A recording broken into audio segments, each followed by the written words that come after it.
tarefa e missão da Igreja, boa nova no amor proclamar, no diálogo com a cultura. Quero cumprimentar paroquianos e paroquianas, pároco da Catedral de Santana, em Barra do Piraí, e agradecer por esse amável convite para que eu fizesse um vídeo em torno da campanha da Fraternidade 2022.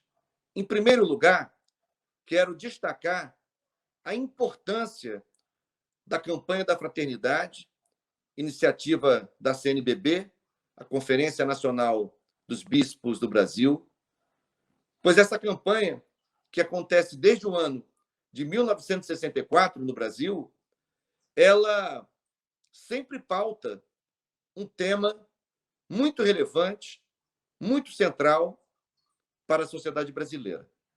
Neste ano de 2022, pela terceira vez, o tema da campanha da Fraternidade tem como pauta central a educação. É muito simbólico que seja assim, por duas importantes razões. A primeira razão, o Pacto Educativo Global, lançado pelo Papa Francisco em outubro de 2020, que fixou 7 compromissos que nós, católicos e católicas, devemos assumir em relação à educação. Esse Pacto Educativo Global é uma grande e necessária provocação feita pelo Papa Francisco, uma arguta provocação, inclusive seria objeto de um grande evento, que, no entanto, não aconteceu devido às imposições do combate à pandemia, que requerem e que requereram, sobretudo em 2021 e 2020, isolamento, distanciamento e evitar grandes eventos, grandes aglomerações.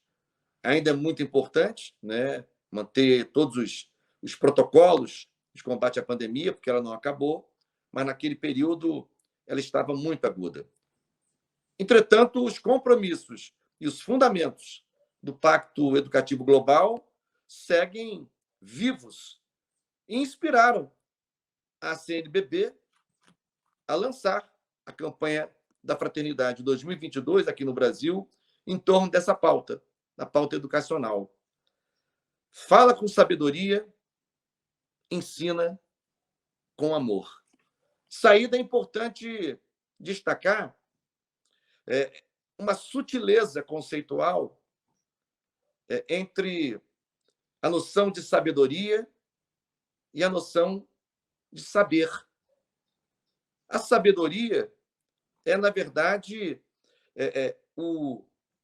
a apropriação e a socialização do saber de forma a compartilhá-lo com modéstia, com generosidade, sem empáfia, sem arrogância, sem pretensão.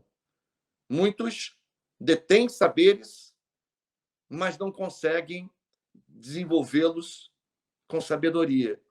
Isso me parece um detalhe importante nesse lema da campanha da Fraternidade. Ao mesmo tempo, a ideia de amorosidade, ensinar com amorosidade, o que, inclusive, nos remete, ensinar com amor, na verdade, nos remete à noção de amorosidade, é o que eu queria dizer, de um grande pensador cristão, católico, o maior educador do Brasil, um dos maiores do mundo. Eu me refiro, claro, a Paulo Régulus Neves Freire, o Paulo Freire, que sempre desenvolveu uma concepção de educação que passa, entre outros fundamentos, pela noção do diálogo, né, pela a educação sendo mediada pelo diálogo, a noção de autonomia, ou seja, educadores e educandos precisam desenvolver a sua autonomia para refletir, para pensar, enfim, para formar juízo sobre as coisas, e a amorosidade, né, que significa entender o processo educativo como sendo um processo em que são compartilhados não apenas conteúdos, saberes, conceitos, mas também experiências sensíveis, afetos, e por isso a relação entre as pessoas no processo educativo, ela passa, sim, por um elemento de amor, de afeto, de apreço, de amorosidade. Se nós quiséssemos, digamos assim, definir um eixo central da campanha Fraternidade 2022, em torno do tema da educação, a terceira vez que isso acontece, né? É muito importante. Não é a primeira vez que a campanha da Fraternidade aborda a educação, já é a terceira vez. Que bom que seja assim. Mas se tivéssemos que definir um eixo para a campanha da Fraternidade 2022, esse eixo seria certamente a trilogia ou a tríade educação humanista, educação integral e educação universal. A compreensão de uma educação humanista é muito importante porque, por si só, ela já revela que uma das principais missões da educação é humanizar o indivíduo. A filósofa Hannah Arendt, que é citada, inclusive, como fundamento da campanha da Fraternidade, ela, num dado momento, chegou a dizer, para que nós entendêssemos melhor o conceito, ela radicalizou o conceito para que pudéssemos assimilá-lo melhor, dizendo que, quando nascemos, a rigor, nós nem somos ainda humanos. O que nos humaniza, segundo ela, é o processo educacional. Eu cito com muita frequência, quando eu abordo esse tema, uma grande educadora, professora intelectual da Universidade de São Paulo, Selma Garrido Pimenta, que, de maneira jocosa, também nos ajuda a entender essa ideia da educação como processo humanizador. Quando ela diz, olha, os cachorrinhos pequenos, para se desenvolverem e atingirem a sua fase adulta, madura, digamos assim, eles não precisam passar, diz a Selma, por um processo de cachorrização. Os gatinhos, segue a Selma, também de forma jocosa, para se desenvolverem, não precisam passar por um processo de gatificação, porque eles se desenvolvem instintiva e naturalmente. Nós, humanos, não. Nós, humanos, para nos desenvolver e atingir uma fase mais madura da nossa existência, nós precisamos viver processos educativos.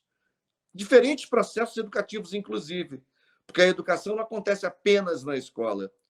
Nós nos educamos mutuamente, em comunhão, em sociedade, como já afirmou Paulo Freire. Ou seja, a experiência humana é toda ela educativa. Tem sempre nela uma dimensão educativa. É claro que a escola é o lugar central e privilegiado para desenvolver os processos e práticas educacionais sistemáticos e intencionais e indispensáveis ao nosso desenvolvimento. A família, por exemplo, que deve participar do processo educativo, e participa e tem que participar, e a sua participação é muito importante também, mas o seu papel não se confunde com o papel da escola, né?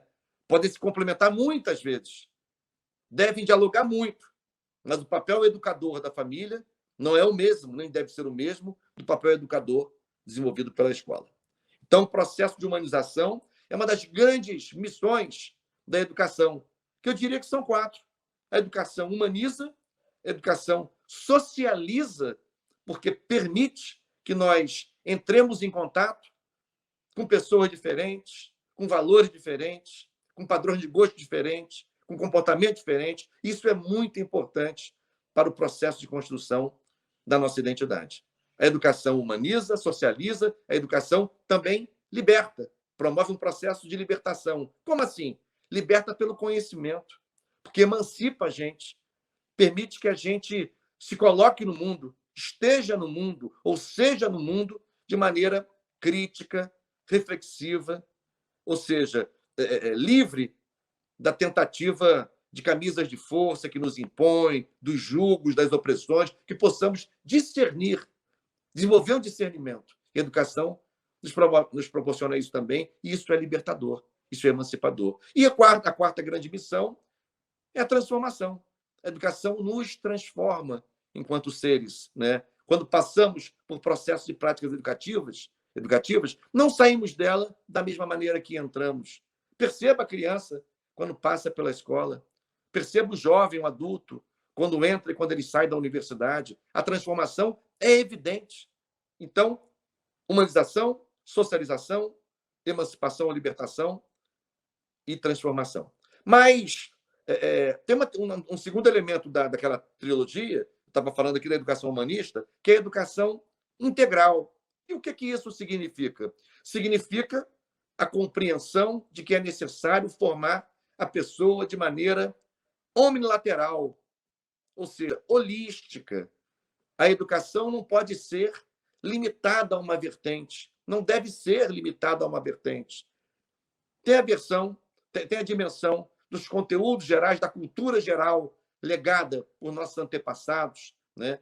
Legada pelas gerações que nos antecederam, e é muito importante, né, que nos apropriemos desses conteúdos nas diferentes áreas do conhecimento, na matemática, na língua portuguesa, no caso do Brasil, que é um país lusofônico, na história, na geografia, nas artes, na sociologia, na filosofia, enfim.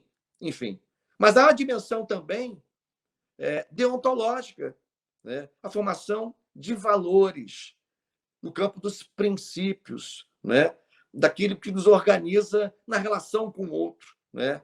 O respeito à diversidade, o respeito ao direito do outro, o respeito ao espaço e aos ambientes coletivos, enfim, e outros, né, que vão se desenvolvendo de acordo com a evolução da humanidade. Hoje, o respeito, por exemplo, à natureza, o princípio da sustentabilidade é um valor muito importante hoje, do ponto de vista da deontologia do homem, né, do homem e da mulher, da pessoa estar no mundo, né? Então, assim, tem a dimensão profissional, né? A educação também pode permitir que o indivíduo, o sujeito, a pessoa, se forme em um ofício, em uma área profissional, em uma atividade profissional. Então, ou seja, a ideia de integral não quer dizer que seja uma educação que leve mais tempo, né? Que a pessoa passe mais tempo sendo educado, sendo escolarizado. Não. Educação integral no sentido da completude e amplitude desse processo. E a terceira dimensão, o terceiro elemento da trilogia, se a gente quisesse, como eu disse no início, definir o eixo para essa campanha da fraternidade: educação humanista, educação integral e educação universal. O que quer dizer um processo educacional que atinja todos e todas, né? Que seja para todos e todas, garantido como um direito universal, um direito líquido e certo, ou seja, que nós já nascemos com ele. A dimensão da universalidade é muito importante, sobretudo em países como o Brasil, que vivem um histórico muito grande de desigualdades sociais e educacionais. Quando eu disse lá atrás, né, acabei pulando esse ponto, que era importante a campanha da fraternidade enfocar a educação por duas grandes razões. Eu falei do Pacto Educativo Global, mas não falei, essa é a segunda grande razão, da pandemia. Porque a pandemia provocou a maior crise no aparelho escolar de todos os tempos, no mundo, não só no Brasil, né? 2 anos letivos completamente perdidos ou seriamente comprometidos para grande parte dos alunos. Nos sistemas públicos, então, mais ainda. E olha que nos sistemas públicos, né, é onde estudam a grande maioria das nossas crianças, adolescentes e jovens. Ensino médio, por exemplo, cerca de 86% das matrículas no ensino médio brasileiro são matrículas públicas, o que significa que o impacto da pandemia no aparelho escolar e, sobretudo, nas redes públicas impactou muito a vida desses adolescentes e jovens e de suas famílias. E aprofundou as desigualdades educacionais, porque, na verdade, grande parte desses adolescentes e jovens nas escolas públicas estaduais pelo Brasil afora, por exemplo, aqui no Rio de Janeiro, por exemplo, tiveram muita dificuldade de ter acesso aos conteúdos digitais, aos portais digitais de trabalhos, de atividades, de tarefas escolares, não tiveram acesso, seja por falta de conectividade dos locais em que moram, seja porque não dispunham de um hardware para se dedicar né, a ingressar nas redes sociais, seja porque não tinham recursos para adquirir um pacote de dados que lhes permitisse navegar com certa estabilidade nas redes, no mundo digital, no universo digital. Então, assim, as desigualdades educacionais se aprofundaram. Por isso que é importante. Não queria perder esse fio que ficou ali atrás, que a campanha da Fraternidade 2022 trate, tenha como impulso tanto o Pacto Educativo Global como a crise e a necessidade de superá-la no aparelho escolar brasileiro provocada pela pandemia. Por isso que me preocupa, inclusive, com a questão da reforma do ensino médio, do jeito que está sendo feita no Brasil, definindo apenas a matemática e o português como disciplinas obrigatórias ao longo do ensino médio. Isso é um empobrecimento da formação da nossa juventude e, particularmente, da nossa juventude popular, que frequenta e que povoa as escolas públicas estaduais. E que depende, essa juventude popular, nas favelas, a juventude periférica, em geral, jovens pobres, em geral, jovens negros e pardos, enfim, dependem fundamentalmente da escola para se apropriar de bens culturais, para ampliar o seu repertório cultural, para se equipar melhor, digamos assim, para a sequência de suas trajetórias, não apenas no ambiente da escola, mas na vida. Enfim, então, o empobrecimento do currículo não é desejável, ao contrário, não garante essa educação integral, não garante a universalidade do direito à educação na sua integralidade, né? Inclusive compromete, né? Se, na verdade, não compromete, colide com os princípios que estruturam a campanha da Fraternidade 2022. Então, se tivéssemos que definir um eixo central da campanha da Fraternidade desse ano, esse eixo seria baseado nesta trilogia: educação humanista, educação integral e educação universal. E aí, para fazer um fecho, isso tudo depende de políticas públicas, né, de educação, depende que quem garante direitos não é o mercado.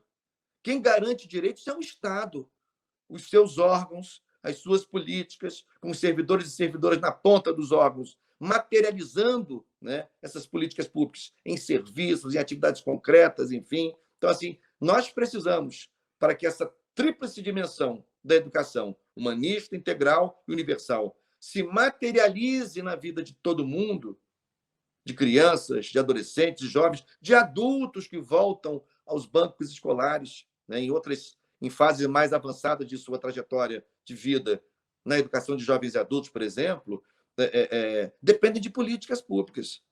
Depende que essas políticas, de fato, aconteçam para que os seus direitos, e o seu direito à educação especificamente, esteja garantido. Então, me parece que a campanha da Fraternidade 2022 nos aponta um desafio de grande monta e num momento muito adequado. Por exemplo, todo o processo relacionado à valorização de quem trabalha com educação, a valorização dos profissionais da educação. É fundamental que sejam profissionalizados, sejam bem formados, sejam reconhecidos profissionalmente. E aí, não é só um reconhecimento honorífico, não. Que, embora o magistério, né, em algumas dimensões, se aproxime de uma espécie de ministério, mas é uma profissão também. E seus profissionais têm que ser tratados profissionalmente, com reconhecimento, com dignidade, seja do ponto de vista salarial, seja do ponto de vista de sua carreira, do seu plano de cargos, carreira, salários. Enfim, então, assim, o que eu queria dizer, e lembrando aqui desse exemplo dos meus colegas, das minhas colegas profissionais de educação, é dizer que a campanha da Fraternidade 2022 nos apresenta um desafio e, ao mesmo tempo, se converte em uma grande oportunidade para que o Brasil se debruce sobre essa pauta, sobre esse direito, sobre esse tesouro que é a educação, de modo que seja no processo de humanização da pessoa, seja no processo de emancipação da pessoa pelo conhecimento, seja no processo de socialização que garanta o respeito à diversidade e à diferença, seja no processo de transformação, né, para que sejamos melhores, né, modificados de maneira altruísta, positiva, enfim, elevada, né, a educação é um bem individual e coletivo ao mesmo tempo, que faz muita diferença. Até porque, para o conjunto da sociedade, faz muita diferença que individualmente nós sejamos bem formados, tenhamos acesso a uma boa educação, porque isso repercute muito positivamente nas nossas vidas e trajetórias individuais, mas repercute também muito bem positivamente na construção da sociedade, na construção da coletividade. Enfim, então, era a mensagem que eu queria transmitir, mandando um grande abraço para todos e todas que nos assistem agora e que frequentam, enfim, a Catedral de Santana, em Barra do Piraí, uma diocese muito marcada por lindas histórias, lindos momentos, notadamente, enfim, um momento em que vivemos e aprendemos e admiramos, né, o bispado de Dom Valdir Calheiros, né? Portanto, a minha saudação, o meu abraço e a minha esperança cristã de que a educação no Brasil se fortaleça e seja um fator de diferenciação positiva para as pessoas e para a sociedade.